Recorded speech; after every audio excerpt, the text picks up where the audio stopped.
स्वागत है दोस्तों आप सभी लोगों का।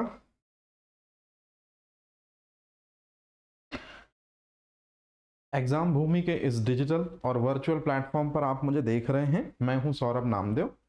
यूनिट 7 साइंस को हम सॉल्व कर रहे थे और सबसे पहले तो आप सभी लोग जरा जल्दी से जुड़ जाएं और फिर हम शुरू करते हैं अपना सेकंड टॉपिक यूनिट 7 का।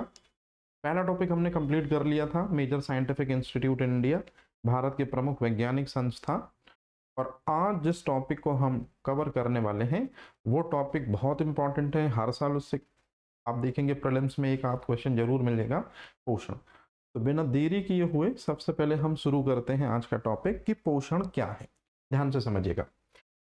पोषण दरअसल में जो टॉपिक है इसके मायने क्या होते हैं यदि हम समझें तो बहुत आसानी से मैं आपको दो तीन चीजें क्लियर कर दे रहा हूं, तो आपको हमेशा ये जो प्रॉब्लम है ये कभी नहीं होगी। फिलहाल देखिए, हम मनुष्य हैं, तो हम मनुष्य जो हैं ये क्या करते हैं, भोजन करते हैं। हम भोजन हमारे लिए बहुत ज़्यादा जरूरी है और जिसे हम साधारण भाषा में भोजन कहते हैं वही दरअसल में कहलाता है हमारा आहार।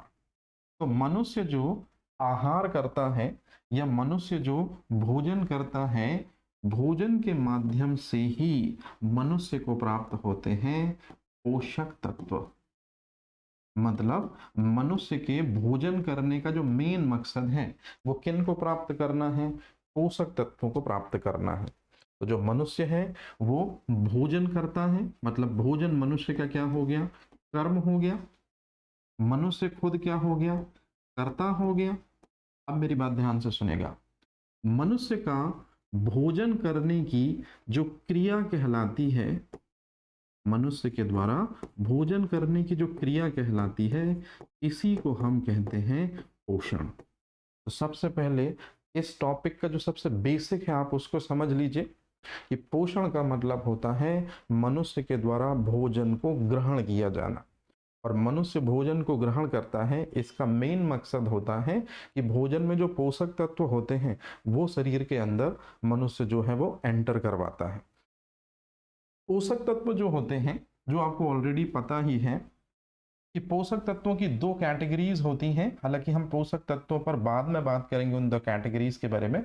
सबसे पहले आप एक चीज समझ लीजिए कि जब भी हम पोषण चैप्टर को पढ़ना स्टार्ट करते हैं तो हमको कार्बोहाइड्रेट, प्रोटीन, वसा, विटामिन, खनिज लवण, जल और रुक्षांश मतलब फाइबर के बारे में पढ़ना होता है। तो दरअसल में पोषण में ये चीज कौन सी है, ध्यान से सुनेगा। पोषण प्रक्रिया में इन्हीं सातों को कहते हैं पोषक तत्व। और पोषक तत्व किससे प्राप्त होते हैं, भोजन के माध्यम से।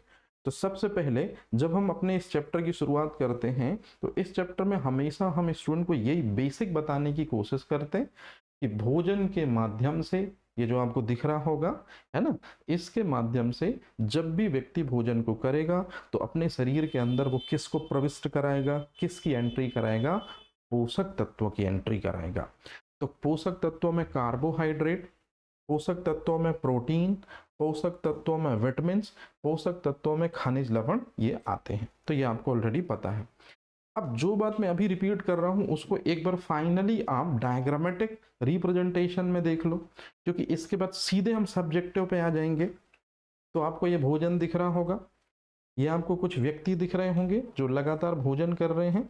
तो मनुष्य का भोजन करने की जो क्रिया है, अच्छे से देखिए, वो क्या कहलाती है, पोषण कहलाती है।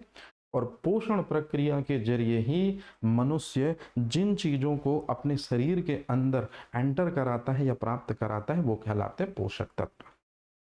तो अब यहां से आपका जो सब्जेक्टिव नॉलेज है वो हो जाता है स्टार्ट। ध्यान से सुनिएगा। और यहीं से एमपीपीएससी प्रीलिम्स अपने क्वेश्चनों को बनाना करेगी स्टार्ट। तो सबसे पहले मनुष्य का जो शरीर है वो भोजन करता है, भोजन के माध्यम से हमको क्या प्राप्त होते हैं, पोषक तत्व। और अब स्टार्ट हो रहा है क्वेश्चन। पोषक तत्वों को दो कैटेगरीज में डिवाइड किया गया है। सबसे पहली कैटेगरीज जो है वो है मुख्य पोषक तत्व और दूसरी जो कैटेगरी है वो है सूक्ष्म पोषक तत्व। अब इनके मायने क्या होते हैं पहले आप वो समझ लो। जब आप भोजन करने बैठते हो तो जो घटक आपको ज्यादा मात्रा में चाहिए वो कहलाते हैं मुख्य पोषक तत्व, या उन्हीं को कहते हैं मुख्य आहार कारक। और जब आप भोजन करने बैठते हो तो जिनकी थोड़ी बहुत मात्रा यदि आपको मिल जाए तो भी आपका काम चल जाएगा, वो कहलाएंगे सूक्ष्म पोषक तत्व, या उन्हीं के लिए वर्डिंग यूज करेंगे सूक्ष्म आहार कारक। तो पोषक तत्व दो कैटेगरीज में डिवाइड हैं, एक मुख्य में और एक सहायक में। अब जैसे ही मैं नेक्स्ट पेज पर आऊंगा, यहां से पहला क्वेश्चन प्रीलिम्स जो बनाएगी वो आपके सामने मेंशन है। क्या क्वेश्चन है, अच्छे से देख लीजिए। इनमें से कौन मुख्य पोषक तत्व नहीं है? तो मैंने अभी आपको बताया कि जब हम भोजन लेने बैठते हैं या फूड इनटेक करने बैठते हैं तो हमको सबसे ज़्यादा ज़रूरत होती है कार्बोहाइड्रेट की for the purpose of energy. हमको दूसरी सबसे ज़्यादा ज़रूरत होती है अपने शरीर के वृद्धि और विकास की, मतलब मैं बात कर रहा हूँ प्रोटीन की। और वसा भी हमारे शरीर के लिए बहुत ज़रूरी है, क्योंकि वसा के जरिए ही हमको कार्बोहाइड्रेट के बाद एनर्जी मिलती है। और उससे भी इम्पॉर्टेंट है कि वसा हमारे शरीर में जो है वो तापमान को बनाए रखने में बहुत महत्वपूर्ण भूमिका निभाती है। हालांकि वो कैसे, वो हम आगे बात करेंगे। जो एडिपोज टिश्यूज में वसा संग्रहित होती है उससे हमारे बॉडी का टेम्परेचर कंट्रोल रहता है। तो मतलब हमारे भोजन करने का मेन मकसद होता है कार्बोहाइड्रेट, प्रोटीन और फैट, इन तीन मुख्य पोषक तत्वों को प्राप्त करना। और जब भी आप खाना खाने बैठेंगे तो ये जो तीन पोषक तत्व हैं ये आप ज़्यादा से ज़्यादा मात्रा में लेंगे। कौन से तीन पोषक तत्व, एक बार फिर से देखें। The first one carbohydrate, second proteins और थर्ड फैट। इसी वजह से इन तीनों को कहते हैं मुख्य पोषक तत्व। और अब जैसे मैं आगे बढ़ूंगा, जैसे ही मैं आगे बढ़ूंगा तो जरा जल्दी से, ये चीज मैंने अभी क्लियर नहीं की है लेकिन मैंने आपको समझाया कि सूक्ष्म पोषक तत्वों में कौन आ जाएगा, विटामिन। सूक्ष्म पोषक तत्वों में कौन आ जाएगा, खनिज। सूक्ष्म पोषक तत्वों में कौन आ जाएगा, जल। सूक्ष्म पोषक तत्वों में कौन आ जाएगा, फाइबर। मतलब कार्बोहाइड्रेट, प्रोटीन और फैट के अलावा जो बाकी हैं वो सभी के सभी सहायक आहार कारक हैं। तो अगर कभी पीएससी क्वेश्चन बनाएगी इस बेसिक फिनोमेना से तो वो क्वेश्चन ये बनेगा, इनमें से कौन मुख्य पोषक तत्व नहीं है, कार्बोहाइड्रेट, प्रोटीन, फैट और विटामिन। तो 101% आपका आंसर क्या होगा, विटामिन। अब सवाल वही पैदा होता है जो मैंने आपको बताया कि जब भी हम भोजन करने के लिए बैठते हैं तो कार्बोहाइड्रेट हमको क्यों चाहिए होता है ज़्यादा मात्रा में। जब भी हम भोजन करने बैठते हैं तो प्रोटीन हमको क्यों चाहिए होती है ज़्यादा मात्रा में। जब भी हम भोजन करने बैठते हैं तो वसा क्यों चाहिए होती है ज़्यादा मात्रा में। कहने का मतलब है कि कार्बोहाइड्रेट, प्रोटीन और फैट, ये तीनों के तीनों क्या कहलाते हैं, मुख्य पोषक तत्व। तो इनको मुख्य पोषक तत्व हम इसलिए कहते हैं क्योंकि कार्बोहाइड्रेट की वजह से ही हमको मिलती है एनर्जी। इसलिए कार्बोहाइड्रेट के लिए वर्डिंग यूज की जाती है ऊर्जा उत्पादक भोज्य पदार्थों का वर्ग। प्रोटीन के कारण आपके शरीर का होता है विकास, आपकी कोशिकाओं की कोशिका झिल्ली हमेशा व्यवस्थित बनी रहती है। इसलिए जीवन का आधार और शारीरिक और फिजिकल या भौतिक गतिविधियों को जो संचालित करवाता है वो कहीं ना कहीं क्या कहलाता है, प्रोटीन। क्योंकि प्रोटीन की वजह से शरीर का होता है वृद्धि और विकास। इसी तरह से कार्बोहाइड्रेट के बाद हमारे शरीर को जो ऊर्जा देता है वो कहलाता है वसा। याद रखेंगे, कार्बोहाइड्रेट के बाद शरीर को जो एनर्जी देगा वो वसा है। तो इसलिए कार्बोहाइड्रेट, प्रोटीन और फैट, इन तीनों को क्या बोलते हैं हम, मुख्य आहार कारक। यहां तक कहानी क्लियर। हालांकि इसमें से सिर्फ एक ही क्वेश्चन बनेगा जो ऑलरेडी मैंने आपको अच्छे तरीके से बताया। अब शुरुआत करते हैं उस स्टेटमेंट से जहां से क्वेश्चन थोड़ी सी कॉम्प्लिकेटेड होते जाएंगे, और जैसे जैसे हम सिस्टम में ऑनरोल होंगे आप देखेंगे कि लेवल ऑफ प्रेफरेंस क्वेश्चनों की बढ़ती जाएगी। कैसे, समझिए।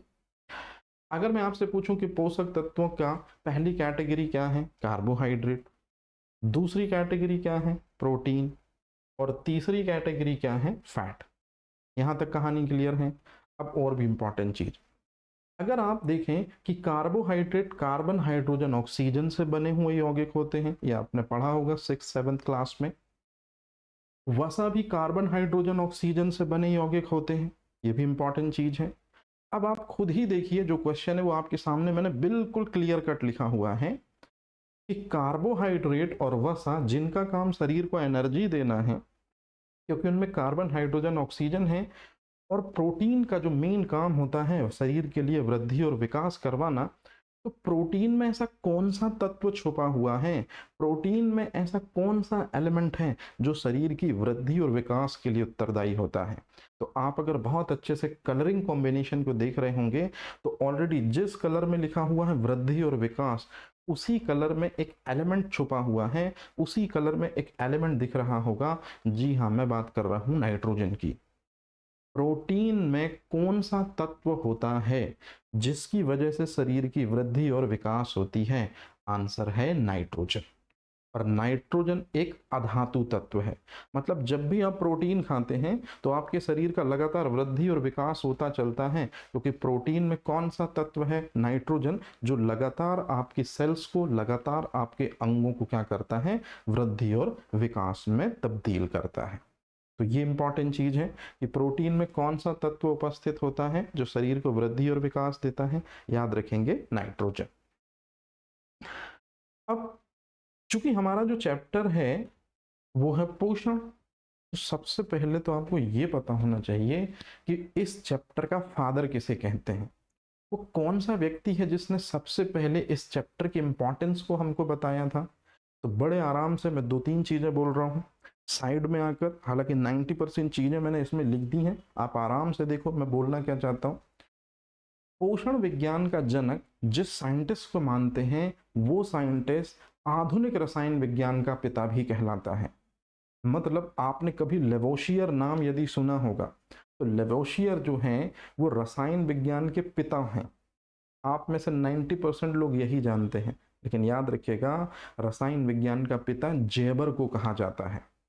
और जो आप सामने इमेज देख रहे हैं मेरे ठीक पीछे, एंटोनी वॉन लेवोशियर, जिनको हम शॉर्ट में लेवोशियर बोलेंगे, ये रसायन विज्ञान के पिता नहीं, आधुनिक रसायन विज्ञान के पिता हैं। अब इनमें डिफरेंस क्या होता है ये कभी हम आगे चर्चा करेंगे। तो आधुनिक रसायन विज्ञान के पिता लेवोशियर को ही दरअसल में पोषण विज्ञान का जनक कहते हैं। क्यों कहते हैं, समझने की कोशिश कीजिए, एकदम सिंपल है। जैसे आप देखें, ये आपको एक बर्नर दिख रहा होगा, और बर्नर दिख तो रहा होगा लेकिन बर्नर में जो स्टोव है वो जलता हुआ दिख रहा होगा। तो यदि मैं आपसे पूछूं कि ये जलता हुआ स्टोव या बर्नर क्यों दिख रहा है, तब आप में से बहुत सारे लोगों का ये स्टेटमेंट होगा, बहुत सारे लोग ये बोलेंगे कि सर एक गैस रिलीज होती है जिसका नाम है एलपीजी। तो जो भी स्टूडेंट आए हुए हैं या जो भी स्टूडेंट जुड़ रहे हैं, क्या आप मुझे एलपीजी का फुल फॉर्म बता सकते हैं? अगर आप एलपीजी का फुल फॉर्म बता सकते हैं तो कमेंट जरूर कीजिएगा, क्योंकि ये भी प्रीलिम्स का एक इंपॉर्टेंट क्वेश्चन है। एलपीजी जो निकलती है, अगर हम उसी को जलाते हैं, माचिस की तीली जिसमें रेड फास्फोरस होता है, जो ऑलरेडी आप जानते हो, तो रेड फास्फोरस जो माचिस की तीली में होता है, जैसे ही एलपीजी गैस के कांटेक्ट में आता है तो एलपीजी का बर्नर जल उठता है। इसको कहते हैं दहन की प्रक्रिया। याद रखेंगे, इसको कौन सी प्रक्रिया कहते हैं? दहन की प्रक्रिया। किसी भी पदार्थ के जलने को दहन कहते हैं। जैसे अगरबत्ती का जलना दहन कहलाता है। निश्चित रूप में आपके खत्म हो जाने के बाद जब आपको आग के हवाले किया जाएगा, जिसको हम कहते हैं दाह संस्कार, तो दाह संस्कार में भी आपको जलाया जाएगा। अब यहाँ मुद्दे की चीज जो है वो ध्यान से सुनेगा। जब भी किसी वस्तु को जलाया जाता है, इसका मतलब है ऑक्सीजन की क्रिया उससे कराई जाती है। अगर वातावरण से ऑक्सीजन निकाल ली जाए जो 21% है, तो कभी कोई चीज नहीं जल सकती है। मतलब किसी भी वस्तु के जलने में ऑक्सीजन की सबसे प्रमुख भूमिका होती है। ये हमें बताया था लेवोशियर ने। मतलब सबसे पहले दहन प्रक्रिया के बारे में जानकारी किसने दी? लेवोशियर ने। सबसे पहले दहन प्रक्रिया में ऑक्सीजन की भूमिका किसने बताई? लेवोशियर ने। और लेवोशियर एक स्टेप आगे बढ़कर पहुंचते हैं बायोलॉजी में, और वो ये भी बताते हैं कि जो हमारी कोशिका होती है उसके अंदर एक माइटोकॉन्ड्रिया होता है। माइटोकॉन्ड्रिया में ही ग्लूकोज का ऑक्सीकरण होता है। मतलब माइटोकॉन्ड्रिया के अंदर ग्लूकोज ऑक्सीजन की उपस्थिति में जलता है, तब हमको दरअसल में क्या मिलती है? ऊर्जा। अब आपको इतना टिपिकल याद रखने की जरूरत नहीं है, सीधे सीधे आपको एक वर्ड याद रखना है कि माइटोकॉन्ड्रिया जो आपके कोशिका का पावर हाउस है, वो आपको एनर्जी दे पाता है। जल्दी से बताइए, कौन सी गैस ग्लूकोज को जलाती है माइटोकॉन्ड्रिया के अंदर? ऑक्सीजन, और ऑक्सीजन की ग्लूकोज से क्रिया इसको कहते हैं ऑक्सीकरण। तो ऑक्सीकरण माइटोकॉन्ड्रिया के अंदर होता है, जिस वजह से आपको एनर्जी मिलती है। ये बात सबसे पहले किसने बताई थी? लेवोशियर ने बताई थी। इसीलिए लेवोशियर को हम कहते हैं पोषण विज्ञान का जनक। याद रखेंगे, लेवोशियर वो व्यक्ति है जिसने सबसे पहले बताया था कि माइटोकॉन्ड्रिया के अंदर ऑक्सीजन गैस ही ग्लूकोज को जला के आपको ऊर्जा प्रदान करवाती है। इसी वजह से माइटोकॉन्ड्रिया को powerhouse of the cell कहते हैं। तो एक सिंपल सा फैक्ट कि पोषण विज्ञान का जनक किसे कहते हैं? ऑब्वियसली सी बात है, बंदे का नाम है लेवोशियर। अब यहां से स्टोरी होती है हमारी स्टार्ट। इसके पहले जितनी भी चीजें थी वो सब बिल्कुल बेसिक है, ऑलरेडी आपको भी पता है। लेकिन अब जब हम आगे बढ़ेंगे तो यहाँ से क्वेश्चन आपको परमानेंटली मिलने फिक्स हो जाएंगे।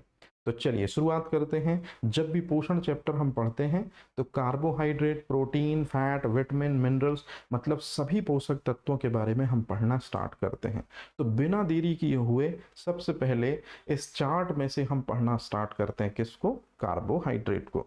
तो समझने की कोशिश कीजिएगा। सबसे पहले बात करते हैं कार्बोहाइड्रेट की। क्या होते हैं कार्बोहाइड्रेट? आपने बचपन में कभी ना कभी ये चीज जरूर पढ़ी होगी कि कार्बोहाइड्रेट जो हैं वो कार्बन, हाइड्रोजन और ऑक्सीजन के यौगिक होते हैं। मतलब कार्बोहाइड्रेट में कार्बन भी होता है, हाइड्रोजन भी होता है, ऑक्सीजन भी होता है। अब चूंकि ये यौगिक हैं इसलिए अनुपात कैसा होगा? निश्चित होगा। तो कार्बन का अनुपात 1, हाइड्रोजन का अनुपात 2 और ऑक्सीजन का अनुपात कितना होता है? 1। अब मेरी बात ध्यान से सुनेगा। आजकल यहां से भी क्वेश्चन बनेगा कॉम्पिटिटिव में। कैसे बनेगा? आपको बहुत अच्छे से पता होना चाहिए कि कार्बोहाइड्रेट में कार्बन, हाइड्रोजन, ऑक्सीजन का अनुपात कितना है। लेकिन जब क्वेश्चन पूछेगा तो वो आपसे पूछेगा कार्बोहाइड्रेट में ऑक्सीजन और हाइड्रोजन का अनुपात कितना है। तो आपको साफ साफ पता होना चाहिए कि ऑक्सीजन का रेशियो है 1, हाइड्रोजन का रेशियो है 2। तो what is the right answer? 1:2। इतना सिंपल सा क्वेश्चन यहां से बनता है। तो कार्बोहाइड्रेट में कार्बन, हाइड्रोजन, ऑक्सीजन है, अनुपात निश्चित है, इसलिए कार्बोहाइड्रेट को हम कार्बनिक यौगिक भी कहते हैं। 1:2:1 का रेशियो है, ये याद रखेंगे आप। जब शुरू करेंगे हम तो एक सबसे इंपॉर्टेंट चीज मैं आपको बता दूं। अब जब भी आगे मैं कभी कार्बोहाइड्रेट वर्ड यदि ना बोल पाऊं और मेरे मुंह से यदि वर्ड निकल जाए शुगर, हिंदी में क्या बोलेंगे उसको? शर्करा। तो आपको ये चीज जरूर याद रखना है कि कार्बोहाइड्रेट को ही स्टैंडर्ड टर्म में, या आज के समय पे सारे कॉम्पिटिटिव एग्जाम कार्बोहाइड्रेट के लिए ही शुगर या शर्करा वर्डिंग यूज कर रहे हैं। एकदम क्लियर हुई कहानी? जितना भी कार्बोहाइड्रेट है आज के समय पे उसके लिए एक सिंगल वर्डिंग चल रही है सारे कॉम्पिटिटिव एग्जाम की ओर से, शर्करा या शुगर। अब देखिए क्या होते हैं कार्बोहाइड्रेट। तो मैंने अभी आपको बताया कि कार्बोहाइड्रेट ही दरअसल में आपके शरीर को ऊर्जा देते हैं। आप खाना खाने बैठते हैं तो आपकी थाली में आलू होता है, आपकी थाली में रोटी होती है, आपकी थाली में चावल होता है। ये तीनों मेजर इंग्रेडिएंट जो हैं जब आप इनको खाते हो तो इनमें होता है स्टार्च, और आपके शरीर के अंदर जाकर ये किस में टूटते हैं? ये टूटते हैं ग्लूकोज में। और फिर ग्लूकोज कहाँ पहुंचता है? जिसे हम कहते हैं माइटोकॉन्ड्रिया। वहां कौन सी गैस उसको मिलती है जो लेवोशियर ने बताया था? ऑक्सीजन। और ग्लूकोज ऑक्सीजन से विघटित होकर 38 एटीपी, जिसको आप कहते हैं 38 एटीपी एनर्जी प्रोड्यूस करता है। क्योंकि माइटोकॉन्ड्रिया ऊर्जा नहीं बनाता, ऊर्जा एटीपी के रूप में संचित कर लेता है। और जब भी हमारे शरीर को ऊर्जा की जरूरत होती है तो माइटोकॉन्ड्रिया वो एटीपी के जो सिक्के होते हैं, एटीपी के जो क्वाइन होते हैं जिनमें ऊर्जा संग्रहित होती है, उसी को निकालकर सेल को दे देते हैं। तो कहने का मतलब हुआ ये कि कार्बोहाइड्रेट की जो मेन फंक्शनिंग है वो है शरीर को ऊर्जा देना। अगर कार्बोहाइड्रेट आप ना लें तो शरीर को ऊर्जा नहीं मिलेगी, शरीर को काम करने के लिए आवश्यक जो है एनर्जी प्राप्त नहीं होगी। इससे अंग लगातार क्या होते चलेंगे? कमजोर होते चलेंगे। ये भी क्वेश्चन है कॉम्पिटिटिव एग्जाम का कि कार्बोहाइड्रेट की लगातार मात्रा यदि किसी व्यक्ति को नहीं मिल रही है तो क्या होगा। तो कार्बोहाइड्रेट का मेन काम क्या है, शरीर को ऊर्जा प्रदान करना, और यदि कार्बोहाइड्रेट व्यक्ति नहीं लेगा तो लगातार वो क्या होता चला जाएगा, कमजोर होता चला जाएगा। तो ये चीज आप जरूर याद रखेंगे। जैसे आप याद करिए, फास्टिंग के टाइम पे या उपवास के टाइम पे आपको कमजोरी महसूस क्यों होती है, क्योंकि उस पर्टिकुलर टाइम ड्यूरेशन पे आप किसी तरह का कोई भी जो ऊर्जा देने वाला खाद्य पदार्थों का वर्ग है वो लेते ही नहीं है, आप खाना ही नहीं खाते, तो कार्बोहाइड्रेट अंदर ही नहीं जाता, जिससे शरीर को कोई ऊर्जा नहीं मिलती। यहां तक क्लियर। आप ध्यान से सुनेंगे, सामने आप एक डायग्राम देख रहे हैं, जो क्वेश्चन आएगा मैंने उस डायग्राम में ही बना के दे दिया है आपको। सिर्फ और सिर्फ आपको दो चीजें क्लिक करनी है इस इमेज में से।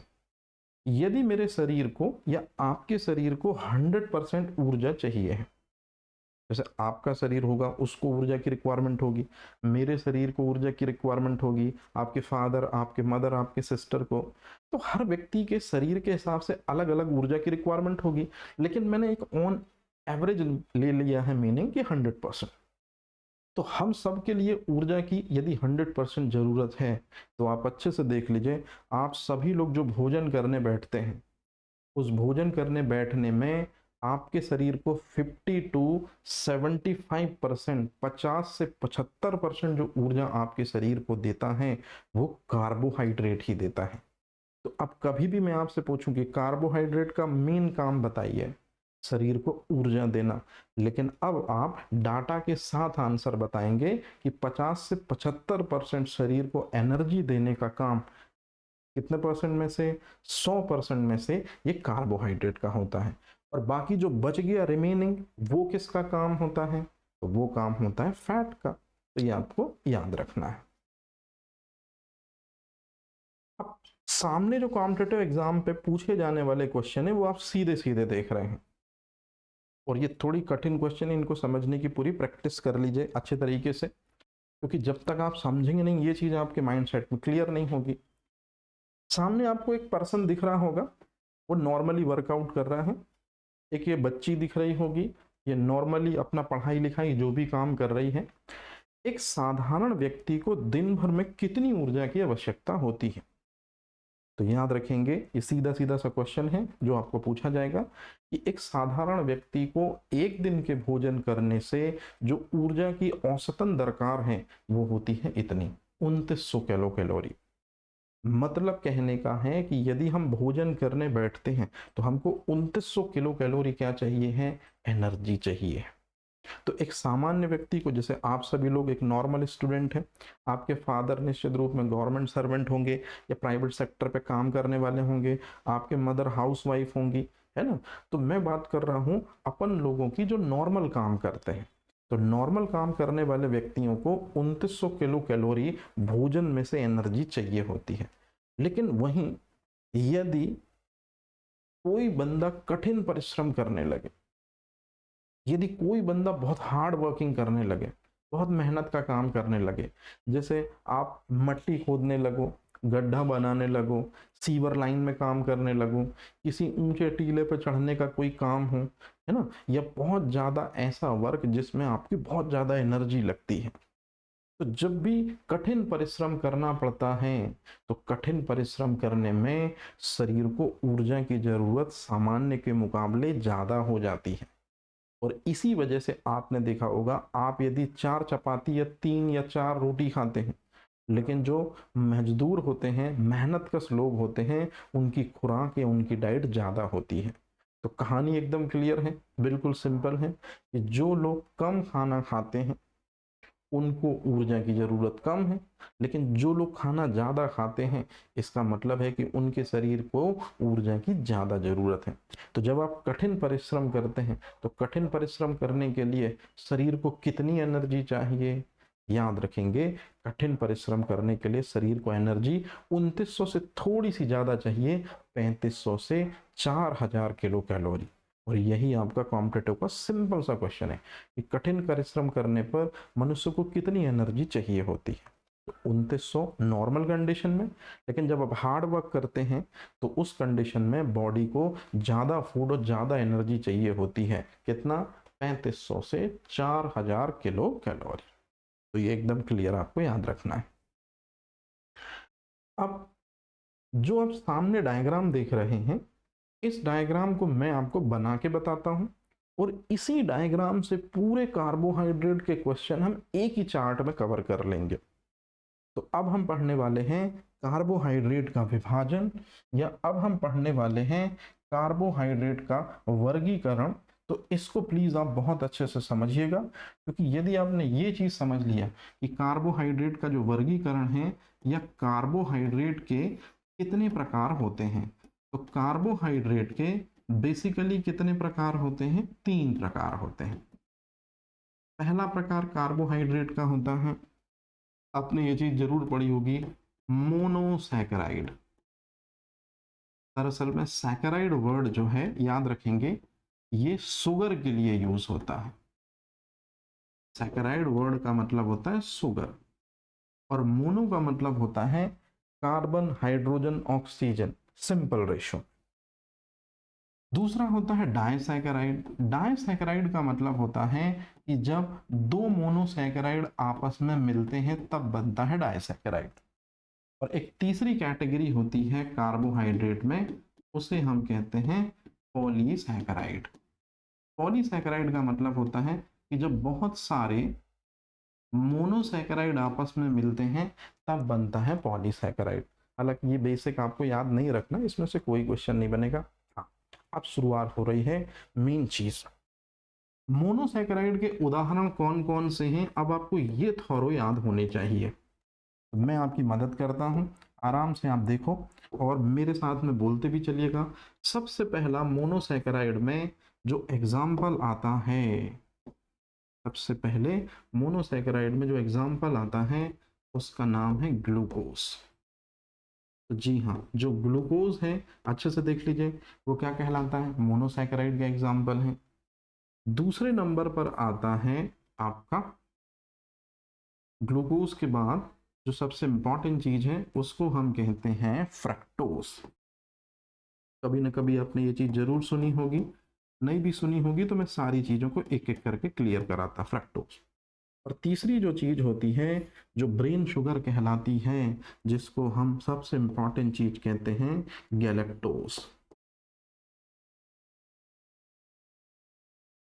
तो याद रखेंगे ये तीनों के तीनों जो हैं, ग्लूकोज, फ्रक्टोज और गैलेक्टोज, ये कार्बोहाइड्रेट में किसके एग्जाम्पल हैं? मोनोसैकेराइड के एग्जाम्पल है।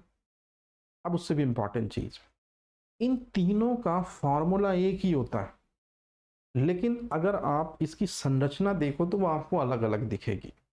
मतलब ग्लूकोज का फॉर्मूला भी C6H12O6, फ्रक्टोज का फॉर्मूला भी C6H12O6, और गैलेक्टोज का फॉर्मूला भी C6H12O6 होता है। तो जब सूत्र एक ही हो, संरचना अलग अलग हो, तो इनको कहते हैं समावयवी। ये आजकल थोड़ा केमिस्ट्री की चीज यहाँ रिप्रेजेंट करते हैं कि ग्लूकोज, फ्रक्टोज और गैलेक्टोज, इनका सूत्र सेम है C6H12O6, लेकिन इनकी संरचनाएं अलग अलग हैं। तो ये तीनों एक दूसरे के क्या होते हैं? ये तीनों एक दूसरे के समावयवी होते हैं। तो आजकल ये क्वेश्चन बहुत इंपॉर्टेंट चल रहा है कि ग्लूकोज का समावयवी कौन है? फ्रक्टोज। फ्रक्टोज का समावयवी कौन है? ग्लूकोज। ग्लूकोज का समावयवी कौन है? फ्रक्टोज ऑप्शन में ना हो तो गैलेक्टोज देगा। तो ये आप थोड़ा याद रखना। आप थोड़ा स्टैंडर्ड करते हैं, ध्यान से सुनेगा। जो आपका ग्लूकोज होता है इसी को कहते हैं रक्त शर्करा। मतलब आपके ब्लड में जो ग्लूकोज, या आपके ब्लड में जो कार्बोहाइड्रेट पाया जाता है वो ग्लूकोज कहलाता है। तो ग्लूकोज को ही क्या कहते हैं? याद रखेंगे, रक्त शर्करा। और रक्त शर्करा को इंग्लिश में क्या बोल देंगे? हालांकि उसी को हिंदी में लिखते हैं आजकल कॉम्पिटिटिव एग्जाम, ब्लड शुगर। तो याद रखेंगे, रक्त शर्करा या ब्लड शुगर किसको कहते हैं? ग्लूकोज को।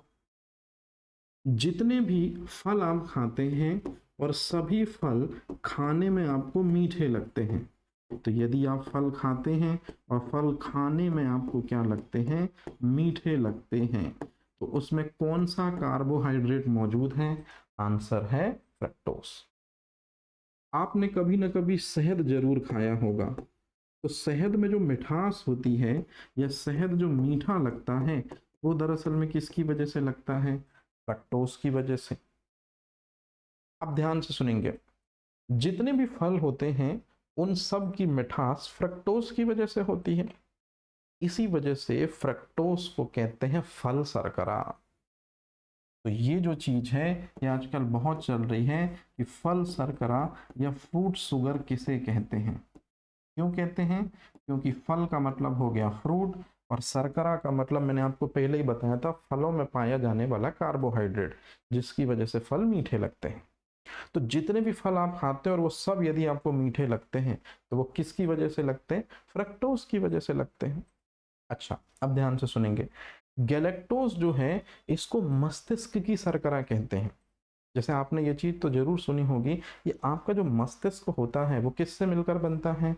आपका मस्तिष्क न्यूरॉनों से मिलकर बनता है, और न्यूरॉनों को ही पोषण देता है दरअसल में गैलेक्टोज। तो गैलेक्टोज जो है इसी को हम कहते हैं ब्रेन शुगर। और ब्रेन शुगर का हिंदी में मतलब यदि हम तलाशें तो मस्तिष्क की शर्करा।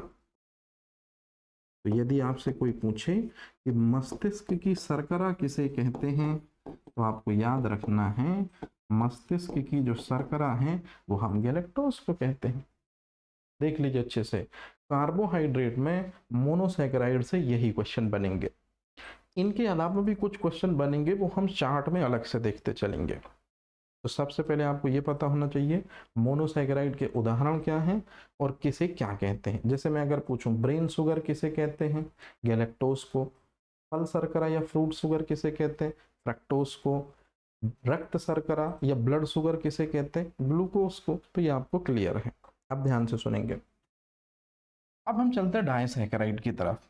तो जब हम डायसैकेराइड की बात करते हैं, तो डायसैकेराइड में हमेशा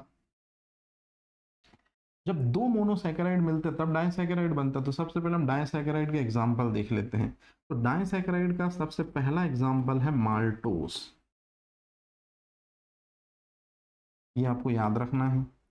डायसैकेराइड का जो दूसरा एग्जांपल है, नाम है उसका लैक्टोज। और डायसैकेराइड का जो तीसरा एग्जांपल है उसे कहते हैं हम सुक्रोज। अब ध्यान से सुनेगा, क्वेश्चन यहाँ से बहुत खतरनाक बनते हैं। मतलब आज के समय पे जो ट्रेंड चल रहा है वो यहीं से क्वेश्चनों का चल रहा है। तो सबसे पहला क्वेश्चन जो बनेगा आपके कॉम्पिटिटिव एग्जाम में वो यही बनेगा, अंकुरित अनाज में कौन सा कार्बोहाइड्रेट पाया जाता है? तो ये चीज आप याद रखेंगे कि जो अंकुरित अनाज होता है उसमें माल्टोज कार्बोहाइड्रेट या माल्टोज शर्करा पाई जाती है। तो अंकुरित अनाज में ही माल्टोज पाया जाता है, इसलिए माल्टोज को कहते हैं माल्ट शर्करा। यहाँ माल्ट का मतलब होता है अंकुरित अनाज। याद रखेंगे, माल्ट का मतलब होता है अंकुरित अनाज, और शर्करा का मतलब होता है पाया जाने वाला कार्बोहाइड्रेट। तो अंकुरित अनाज में कौन सा कार्बोहाइड्रेट पाया जाता है? याद रखेंगे, कौन सा कार्बोहाइड्रेट पाया जाता है? पाया जाने वाला कार्बोहाइड्रेट, तो उसका नाम है माल्टोज। डायबिटीज से ग्रसित व्यक्ति को अंकुरित अनाज देते हैं। आपने सुना होगा, आपके फैमिली में भी कई डायबिटिक पेशेंट होंगे। तो डायबिटिक पेशेंट को हम हमेशा माल्टोज मतलब अंकुरित अनाज ही देते हैं, ये आपको याद रखना है। लैक्टोज जो है इसको कहते हैं दुग्ध शर्करा। आपने दूध तो जरूर देखा होगा गाय या भैंस का, तो गाय या भैंस के दूध में कौन सा कार्बोहाइड्रेट पाया जाता है? आंसर है लैक्टोज।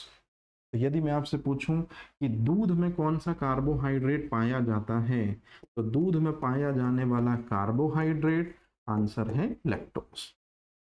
इसी तरह से यदि मैं आपसे पूछूं कि गन्ने के रस में कौन सा कार्बोहाइड्रेट पाया जाता है, ऑब्वियसली सी बात है आप सभी लोगों ने गर्मी के सीजन में गन्ना जरूर लिया होगा।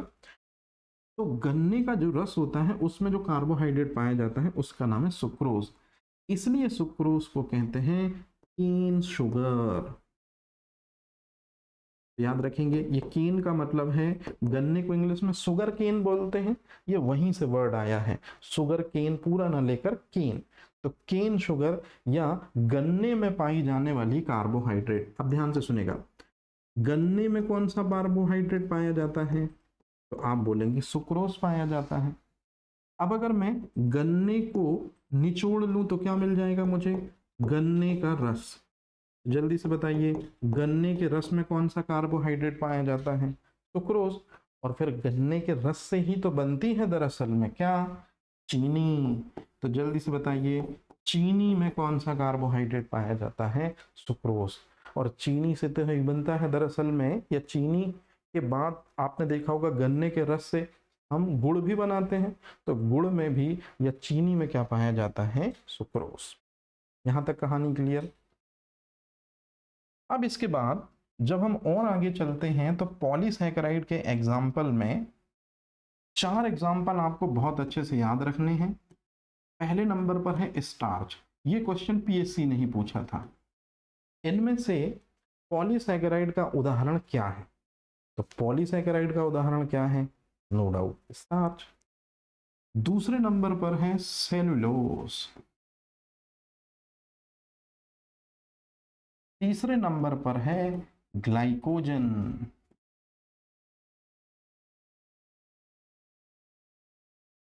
और चौथे नंबर पर है काइटिन। तो सबसे पहले तो आप ये चीज कंफर्म कर लीजिए कि पीएससी ने इस क्वेश्चन को पूछा था, मतलब उसका फोकस पॉलीसैकेराइड पर है, तो पॉलीसैकेराइड की सारी कैरेक्टरिस्टिक फीचर आपसे बनना चाहिए। तो चलिए एक एक करके मैं आपको बताता हूं, ध्यान से सुनेंगे। सबसे पहले जब हम बात करते हैं स्टार्च की, तो जो भारतीय भोजन होता है, जैसे हम लोग जो खाते हैं भारतीय भोजन, तो हमारे भोजन में ज्यादातर प्रधानता किसकी होती है, हमारे भोजन में प्रधानता होती है गेहूं की, हमारे भोजन में प्रधानता होती है चावल की, हमारे भोजन में प्रधानता होती है दाल की, हमारे भोजन में प्रधानता होती है आलू की, हमारे भोजन में अगर आप ये ट्रेडिशनल नहीं लेते तो फिर मक्का, कोदो, कुदकी, जिसको मिलेट कहते हैं, आपने सुना होगा, है ना। तो जितना भी ये गेहूं, चावल, मक्का, ज्वार, बाजरा, इसको कहते हैं अन्न। और अन्न भारतीय भोजन का प्रमुख आधार है। तो यहां आपसे 2 क्वेश्चन पूछेंगे, भारतीय भोजन का प्रमुख घटक क्या है, मतलब भारतीय भोजन में सबसे ज्यादा कौन सी चीज पाई जाती है, तो भारतीय भोजन का प्रमुख घटक है स्टार्च। अन्न का समृद्ध स्रोत क्या है, मतलब अन्न में सबसे ज्यादा मात्रा में क्या पाया जाता है, स्टार्च। आपने प्रकाश संश्लेषण प्रक्रिया जरूर सुनी होगी। तो प्रकाश संश्लेषण प्रक्रिया में पेड़ पौधे जो भोज्य पदार्थ बनाते हैं, अच्छे से सुनिएगा, इस क्वेश्चन को गलत मत कीजिएगा क्योंकि ये बहुत ही कंफ्यूजिंग क्वेश्चन है। प्रकाश संश्लेषण प्रक्रिया में पौधे जो भोज्य पदार्थ बनाते हैं, ये भोज्य पदार्थ वही है जो आपको रिएक्शन पता है, CO2 वाटर से मिलता है और बनाएगा C6H12O6 और साथ में ऑक्सीजन को रिलीज कर देगा। मतलब प्रकाश संश्लेषण प्रक्रिया में जो पौधा होता है, ये जो पौधा होता है वो कौन सा भोज्य पदार्थ बनाता है, अच्छे से देख लीजिए, कई लोग इसको टिक कर देते हैं स्टार। प्रकाश संश्लेषण में पौधा जो भोज्य पदार्थ बनाता है वो दरअसल में कहलाता है ग्लूकोज। लेकिन प्रकाश संश्लेषण प्रक्रिया में पौधा अपने भोज्य पदार्थ की थोड़ी थोड़ी मात्रा को संग्रहित करता जाता है। और ये संग्रहित करता जाता है कहाँ, बीजों में और फलियों में। तो बीजों और फलियों में जो संग्रहित भोज्य पदार्थ है वो कहलाता है स्टार्च। कहने का मतलब बिल्कुल सिंपल है। अगर मैं आपसे क्वेश्चन पूछूं, प्रकाश संश्लेषण प्रक्रिया में पादपों के द्वारा निर्मित भोज्य पदार्थ ग्लूकोज और प्रकाश संश्लेषण प्रक्रिया में संग्रहित भोज्य पदार्थ, तो फिर आंसर हो जाएगा आपका स्टार्च। तो ये आप जरूर याद रखेंगे। अब मनुष्य जो है, याद रखेंगे, वो भोजन में अन्न खाता है।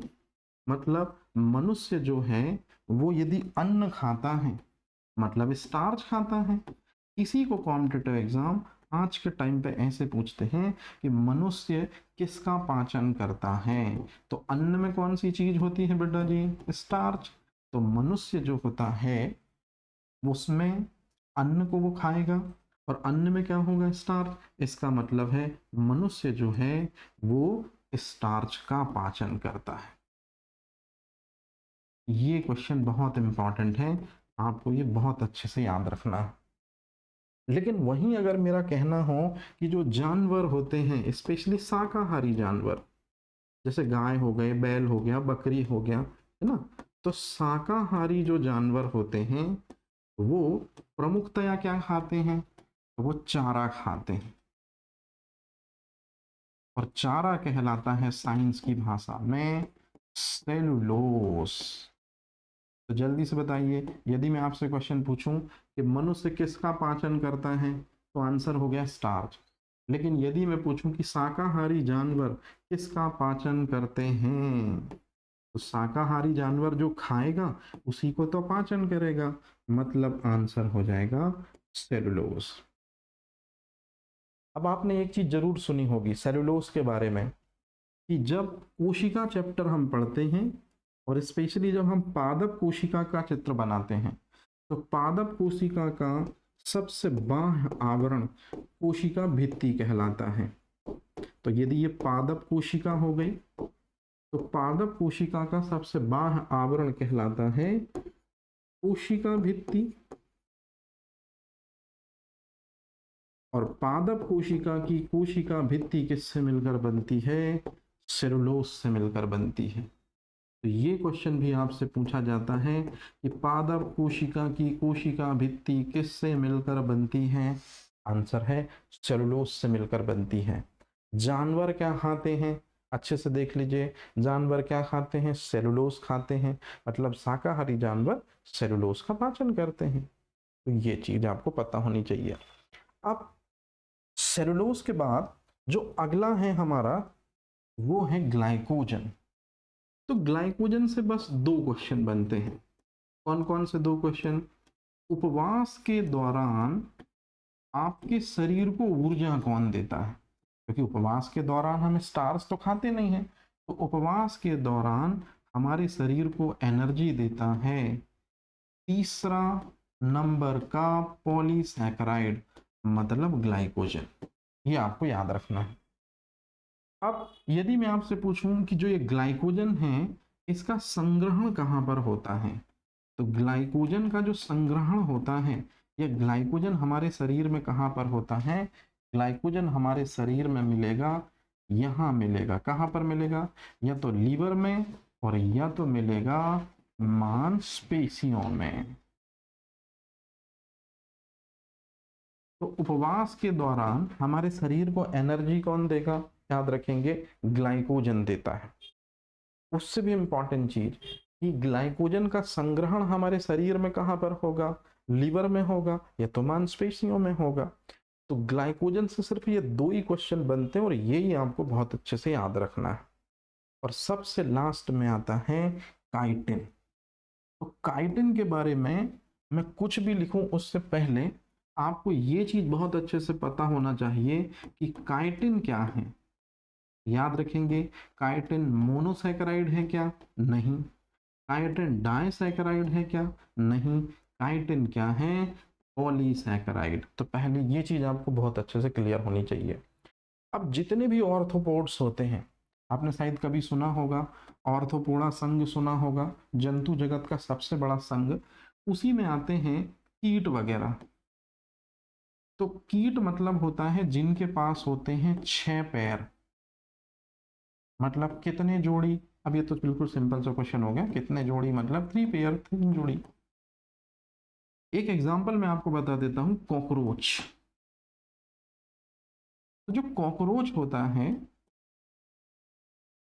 ये ऑर्थोपोडा संघ में आने वाला एक जंतु होता है। तो कॉकरोच का बाह्य आवरण जो होता है, ये आपको याद रखना पड़ेगा कि कॉकरोच का बाह्य कंकाल तंत्र, तो बाह्य कंकाल तंत्र ना बोल के वो थोड़ा कठिन हो जाएगा, सिंपल।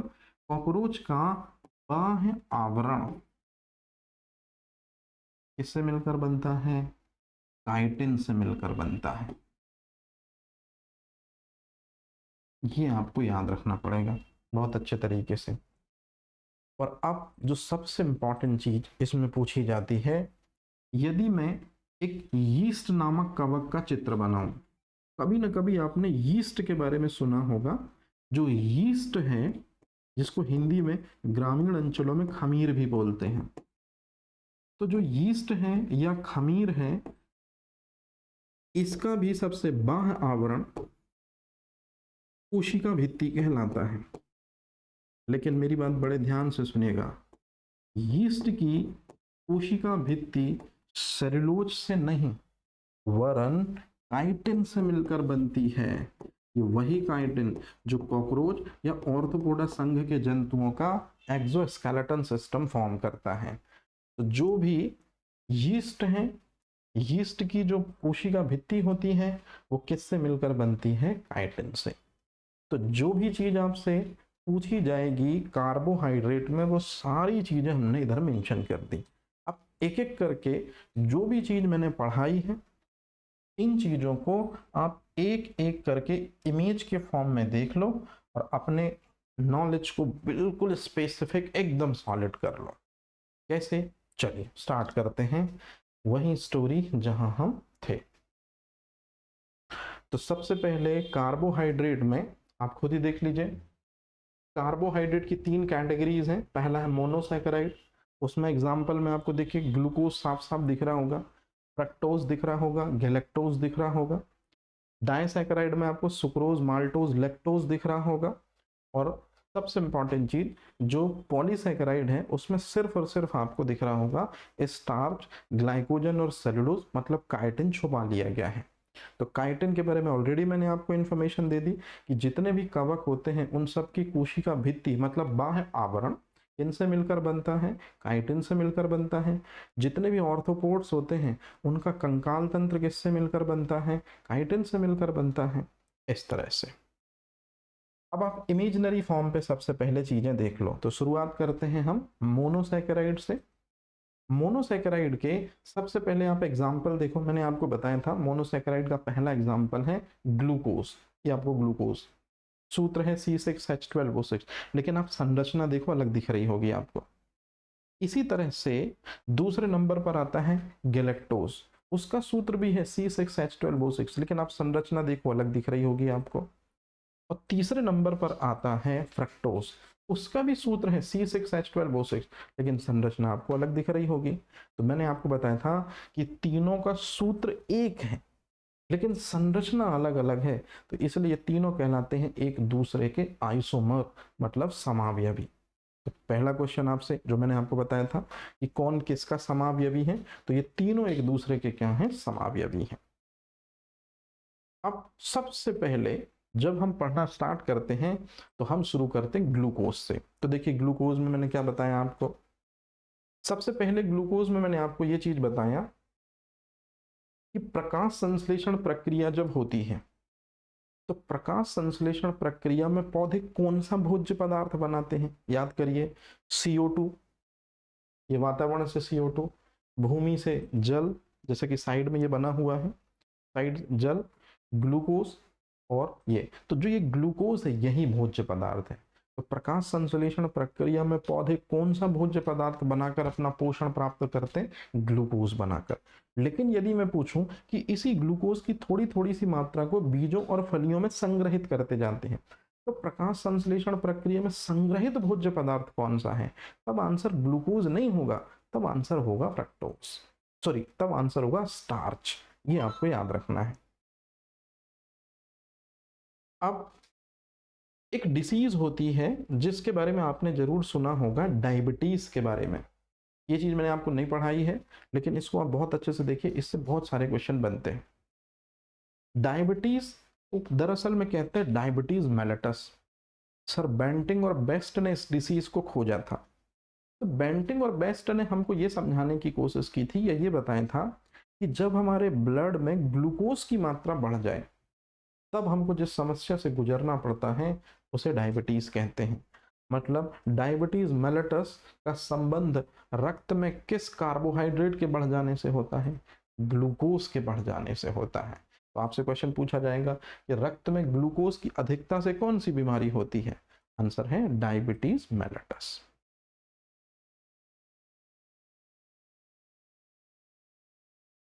जब कभी भी रेलवे वगैरह की दौड़ होती है या एमपीएसआई वगैरह की दौड़ होती है, तो आप लोग देखते होंगे कि कुछ एथलीट जो होते हैं वो कुछ दूरी चलते हैं और फिर उसके बाद वो चक्कर खाकर गिर जाते हैं। तो फिर पास में जो बैठे आर्मी के जो पर्सन होते हैं वो अपने हाथ में ग्लूकोज का पाउडर लेकर आते हैं, पानी में घोलते हैं, उस बच्चे को पिलाते हैं और फिर बच्चे में एकदम से एनर्जी आ जाती है और फिर वो दौड़ या रेस में फिर से शामिल हो जाता है। तो क्वेश्चन अगर आपसे पूछें कि खिलाड़ियों को तत्काल ऊर्जा देने के लिए किस कार्बोहाइड्रेट का उपयोग करते हैं, तो आंसर है ग्लूकोज। आप लोगों ने भी कभी कमजोरी फील की होगी तो ग्लूकोज का पाउडर जरूर यूज किया होगा। तो ग्लूकोज आपके शरीर के अंदर जाके तत्काल क्या करता है? ऊर्जा देने का काम करता है। तो खिलाड़ियों को तत्काल ऊर्जा देने के लिए किसका उपयोग किया जाता है? कार्बोहाइड्रेट का। अच्छा, अब यदि मैं आपसे पूछूं कि फ्रक्टोज क्या कहलाता है, तो मैंने आपको एक चीज बताई कि जितने भी फल आप खाते हैं या फलों में जो भी मिठास होती है, तो फलों की मिठास का कारण जल्दी से बताइए कौन सा कार्बोहाइड्रेट की उपस्थिति है? आंसर है फ्रक्टोज की उपस्थिति है। इसी तरह से यदि मैं आपसे पूछूं कि जो शहद होता है, आप लोगों में से ज्यादातर लोगों ने शहद खाया होगा, तो शहद में जो मिठास होती है, तो शहद की जो मिठास है उसका कारण क्या है? फ्रक्टोज। तो ये क्वेश्चन आपसे हमेशा पूछते हैं कि शहद में मीठेपन का कारण जल्दी से बताइए कौन सी चीज होता है? ये होता है फ्रक्टोज। कितने परसेंट शहद में फ्रक्टोज होता है? तो सबसे ज्यादा शहद में 40% फ्रक्टोज होता है। तो जो चीज शहद में सबसे ज्यादा है, इसी के लिए तो हम वर्ड यूज करते हैं मुख्य घटक। तो शहद का मुख्य घटक फ्रक्टोज ही कहलाता है। लेकिन फ्रक्टोज के बाद शहद का मुख्य घटक क्या कहलाता है? तो आंसर है, याद रखेंगे, ग्लूकोज कहलाता है। गैलेक्टोज के बारे में मैंने आपको पहले ही एक सिंपल सी इंफॉर्मेशन दे दी कि गैलेक्टोज जो है इसे ब्रेन शुगर कहते हैं। मस्तिष्क के न्यूरॉनों को एनर्जी देने का काम कौन करती है? गैलेक्टोज, जिसको ब्रेन शुगर के नाम से या मस्तिष्क की शर्करा के नाम से जाना जाता है। अच्छा, अब आती बारी डायसैकेराइड की। तो जब हम डायसैकेराइड की बात करते हैं तो सबसे पहले आपको इनके एग्जाम्पल पता होने चाहिए। डायसैकेराइड के एग्जाम्पल में पहले नंबर पर क्या आता है? लैक्टोज। दूसरे नंबर पर क्या आता है? सुक्रोज। तीसरे नंबर पर क्या आता है? माल्टोज। ये चीजें मैंने आपको बताई। उससे भी इंपॉर्टेंट क्वेश्चन जो आपसे पूछे जाते हैं, लैक्टोज जो है यदि डायसैकेराइड है तो कौन सी दो मोनोसैकेराइड इकाइयों के मिलने से बनता है? सुक्रोज यदि डायसैकेराइड है तो कौन सी दो मोनोसैकेराइड इकाइयों के मिलने से बनता है? इसी तरह से माल्टोज यदि डायसैकेराइड है तो कौन सी दो मोनोसैकेराइड इकाइयों के मिलने से बनता है? ये आपको जरूर याद रखना है, ये आपसे क्वेश्चन पूछा जाएगा। अब शुरुआत यदि करेंगे हम डायसैकेराइड में लैक्टोज से, तो सबसे पहले मैंने आपको लैक्टोज में एक बात बताई थी कि जो दूध होता है इसमें कौन सा कार्बोहाइड्रेट पाया जाता है? तो दूध में जो कार्बोहाइड्रेट पाया जाता है उसी का नाम है दरअसल में लैक्टोज। अच्छा, आपने ये चीज जरूर सुनी होगी, जब दूध से दही बनता है तो एक जीवाणु इस प्रक्रिया में सहयोगी होता है, लैक्टोबैसिलस। तो लैक्टोबैसिलस जो जीवाणु होता है वो दूध के लैक्टोज को लैक्टिक एसिड में परिवर्तित कर देता है। मतलब दही में लैक्टिक एसिड पाया जाता है, तो दूध में लैक्टोज कार्बोहाइड्रेट ही लैक्टिक एसिड बनता है लैक्टोबैसिलस जीवाणु के द्वारा। मतलब दूध से दही का बनना लैक्टोज शर्करा का या लैक्टोज डाइसैकेराइड का लैक्टिक एसिड में परिवर्तन होना। अब उससे भी इंपॉर्टेंट चीज जो मैंने आपको समझाई थी, ये चीज कि दूध से जब भी दही बनता है, तो दूध में से दही बनता है, तो दूध में कौन सा कार्बोहाइड्रेट होता है? लैक्टोज। तो दूध से जब भी दही बनता है, तो दही में कौन सी चीज होता है? Lactic acid. तो दूध से दही के बनने में एक जीवाणु की भूमिका सबसे इंपॉर्टेंट है, उसका नाम लैक्टोबैसिलस। अब यदि मैं आपसे पूछूं कि सुक्रोज क्या कहलाती है, तो सुक्रोज के बारे में मैंने आपको बताया था कि गन्ने में कौन सी शर्करा पाई जाती है? सुक्रोज। गन्ने के रस में कौन सी शर्करा पाई जाती है? सुक्रोज। और इसी गन्ने के रस से बनती है चीनी और गुड़। तो गुड़ में या चीनी में कौन सी शर्करा पाई जाती है? आंसर है सुक्रोज। यदि मैं बात करूं माल्टोज की, तो इसके बारे में मैंने आपको बताया था कि जो इतने भी अंकुरित अनाज आप जानते हैं, जो भी स्प्राउट्स जिनको हम कहते हैं, तो जो भी अंकुरित अनाज होते हैं, उनमें जो कार्बोहाइड्रेट पाया जाता है वो दरअसल में माल्टोज होता है। और डायबिटिक पेशेंट को हम भूलकर भी कभी स्टार्ची फूड नहीं देते हैं, कभी उसको ज़्यादा आलू, ज़्यादा रोटियां, ज़्यादा चावल खाने को नहीं देते हैं। डायबिटिक पेशेंट जितना ज़्यादा हो सके अगर वो स्प्राउट्स खाएगा, तो रक्त में ग्लूकोज का लेवल ज़्यादा एक्सेस नहीं हो पाएगा, ज़्यादा बढ़ नहीं पाएगा, और पेशेंट को कोई खास प्रॉब्लम या समस्या नहीं होगी। अब इसके बाद आते हैं अपन पॉलीसैकेराइड में। तो पॉलीसैकेराइड में मैंने आपको 4 एग्जाम्पल बताए थे। नंबर 1 पोजीशन पर आता है स्टार्च। जितने भी अनाज आप जानते हैं, जितने भी अनाज आपके दिमाग में आते हैं, सारे अनाज का मुख्य घटक क्या होता है? स्टार्च। मैंने आपको ये चीज बहुत अच्छे से समझाई, हम सभी मनुष्य जो हैं वो भोजन में स्टार्च ज्यादा खाते हैं। इसका मतलब है कि मनुष्य किसका पाचन ज्यादा करता है? आंसर है स्टार्च का पाचन हम लोग ज्यादा करते हैं। लेकिन वहीं अगर मैं बात करूं जो शाकाहारी जानवर होते हैं, तो शाकाहारी जानवर जिस भोज्य पदार्थ का सबसे ज्यादा पाचन करते हैं वो स्टार्च नहीं है, वो दरअसल में पॉलीसैकेराइड में सेकंड एग्जांपल है, उसी को हम सेलुलोज कहते हैं। और सेलुलोज के बारे में याद रखिएगा, प्रकृति में सबसे ज्यादा मात्रा में पाया जाने वाला कार्बनिक यौगिक यदि कोई है तो वो सेलुलोज ही है। क्यों सेलुलोज है? क्योंकि इस दुनिया में सबसे ज्यादा किसका नंबर है? पेड़ पौधों का। और पेड़ पौधे किससे मिलकर बनते हैं? कोशिकाओं से। और पादप कोशिका का सबसे बाहरी आवरण कहलाता है कोशिका भित्ति। और पादप कोशिका की कोशिका भित्ति या सेल वॉल सेलुलोज से बनी होती है।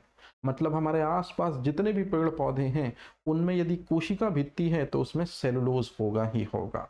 तो ये क्वेश्चन आपसे हमेशा पूछेंगे कि पादप कोशिका भित्ति किस संरचना से बनती है? सेलुलोज के संरचना से बनती है। और जितने भी शाकाहारी जानवर होते हैं वो यही चारा या घास फूस भोजन के रूप में स्वीकार करते हैं। अब तीसरा एग्जाम्पल मैंने आपको बहुत अच्छे से समझाया था पॉलीसैकेराइड में ग्लाइकोजन। और ग्लाइकोजन में मैंने आपको बताया था कि हमारे शरीर में 2 जगह हैं, अच्छे से देख लीजिए।